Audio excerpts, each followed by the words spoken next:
Hi everyone. In this week's Facebook Live, I am going to be talking about expectation. So, this is one of what I like to call the unconscious connection killers. So, they are unconscious because most of the time we don't realize that we're doing them.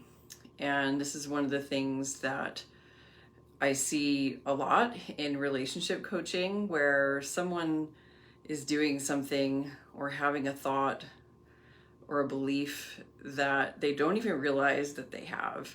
And so expectation is one of the ones that comes up a lot. So I wanted to talk about it here today. Expectation in relationships can lead to a lot of disappointment. So if you think about where expectation might come from, there are a lot of causes, but I think one of them is that we have assumptions. So we're assuming that our partner is like us in some way, right? So let's say I like to talk about my day at the dinner table. And maybe I've never thought about the fact that my partner doesn't really like to do that. So there's a difference between us that may seem trivial, but if it's something that I'm not getting the response that I want to when I do it, and I'm also not getting sort of the person doing the same thing with me, then I might be disappointed, or I might react in a way to them that is really not what I wanted to do. So it's very common, and it comes from assumptions, right? So sometimes we have unconscious assumptions about our partners in a way that we're assuming that they are just like us in one way or another. Or maybe we have an assumption that they will do something because they've done it in the past, right? So let's say last time, my partner was running late, he called to let me know. And now that has become an assumption that that's what he's going to do, even though we've never talked about this, right? So these sound like really small things, but these are the things that can cause just silly little arguments, misunderstandings, and things that just don't even need to be in our relationships because we can avoid them. We can communicate expectations if we have them, if they're things that we actually do want, right? But when I'm talking about an expectation in this sense, it's really that unconscious thing that we don't even realize that we have for our partners. So one of the ways that we can avoid expectation, even though I don't think we can avoid it entirely, we can adjust it in the moment.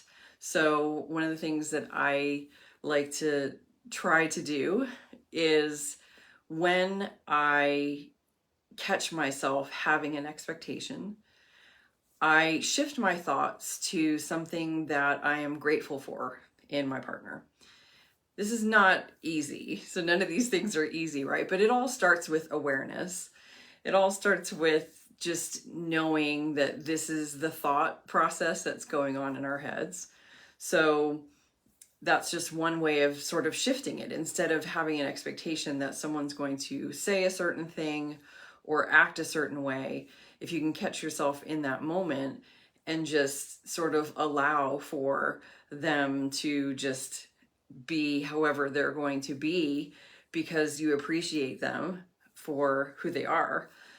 And this kind of comes down to appreciating differences as well, because if we're assuming that our partner is just like us, then we're kind of setting ourselves up for disappointment that's really not based on facts, right? Because we do appreciate the differences between us, and that our differences do contribute to why our relationship actually works, right? Because there's balance in the relationship. So I think a lot of it is really just about creating that awareness in yourself and recognizing that by removing, I'm going to call it a habit because I do believe that it is a habit that we can break. removing that habit of having an expectation for our partner, whether it's imagining that they're going to respond in a certain way to something that we do or say, or imagining that they are going to do something. I think this one comes up a lot for us women, right? We sometimes have expectations that our husbands will do a certain thing. First of all, we may not have ever communicated it, so now we're really setting ourselves up for disappointment, right? But sometimes it's just like we just think, well, isn't that what you would normally do, right?